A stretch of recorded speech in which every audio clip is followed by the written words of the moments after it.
On remarque une petite stratégie souvent qui marche bien, si vous regardez un petit peu, pareil, un peu de statistique, c'est les cassures de range de nuit.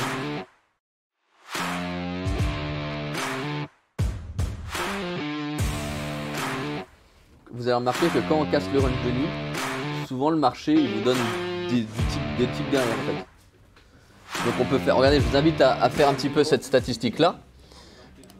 Ou regardez par exemple, là quand on a cassé ici, bon déjà on a eu 0 tick de drawdown, et tout de suite le marché nous a fourni des ticks. On peut regarder sur les jours précédents, dans pas mal de situations, ça fonctionne plutôt bien. Donc là on l'avait pas cassé, là non plus, ah bah là en fait on l'a jamais, si ici à partir de là on l'avait cassé.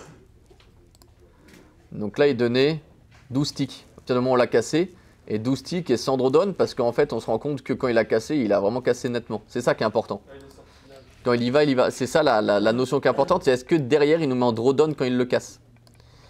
Donc là pareil, on peut observer que là, pareil, il casse pas, mais par contre là quand il le casse, boum, tout de suite il donne aussi. En ce moment, c'est ça qu'il faut observer. La cassure du range de nuit. Bah, en ce moment, la cassure du range de nuit marche très bien. Elle te donne au moins 4-5 ticks généralement. Regarde, là pareil, là ça a cassé. Ça te donne 8 ticks, 7 ticks et sans drawdown. Tu la vois la bougie bleue, tu vois qu'il n'y a pas de drawdown quoi. Enfin, voilà. Donc ça c'est des petites stratégies qui sont cool. Que ton range de nuit il est là. Là ça n'a pas cassé. Deuxième coup il casse. Mais il te donne combien? Ouais, 6 ticks. Donc 6 ticks. Et pareil, en fait ça peut paraître peu 6 ticks, mais c'est comment il les donne les 6 ticks. Et moi c'est ça qui m'intéresse, c'est qu'il les donne à chaque fois sans risque.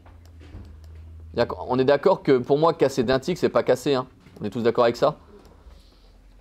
Mais là quand il casse là comme ça, 6 ticks, il a mis 0 drawdown.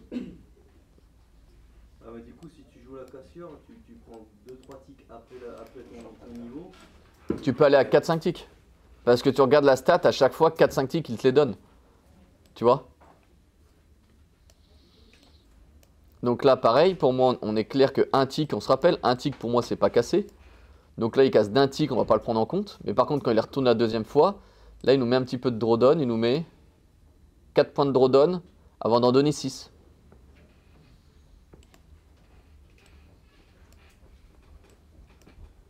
Range de nuit. Bon bah là, pas de drawdown. Puis on compte même pas combien il en donnait. Il en donnait beaucoup.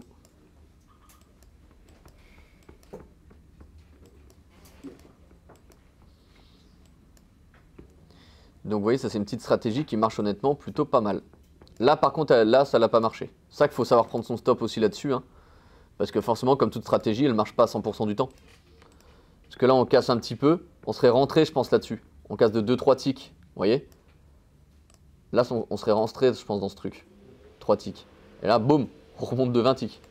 Bon après par contre c'est vrai qu'après quand il casse vraiment. Mais là on aurait pris un stop.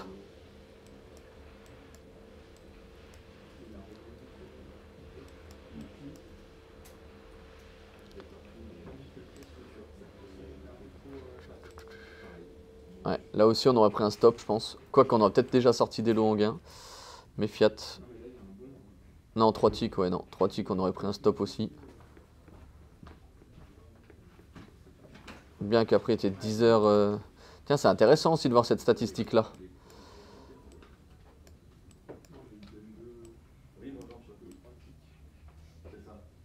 C'est-à-dire que regardez, ça c'est intéressant de voir ça.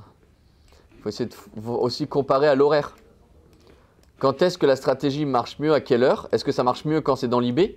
Ou est-ce que ça marche mieux quand on est en dehors de l'IB? Bon là il payait aussi tout de suite là, il était nickel là dans le range de nuit. Dans la stat là.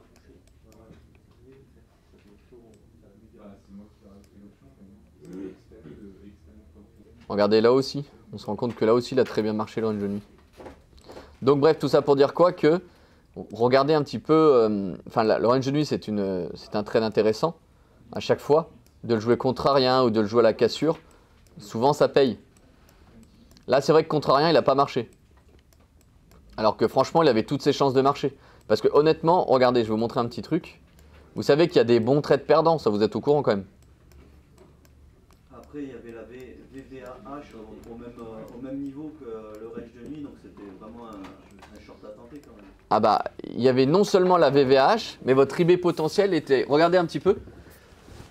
Votre range de nuit, vous avez ici la VAH qui est là.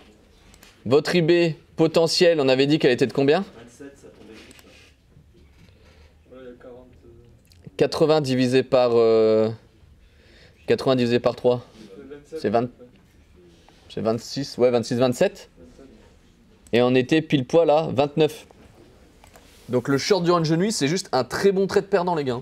Ça là-dessus, qu'on soit très clair. Hein. Ah, il y avait Vraiment. trois indicateurs qu'il fallait le faire. Quoi. Ah ouais, c'est un très bon trade perdant. C'est pour ça qu'après, bah là on s'est fait péter. C'est pour ça que j'ai tout de suite regardé Financial Juice en me disant est-ce qu'il y a quelque chose qui se passe.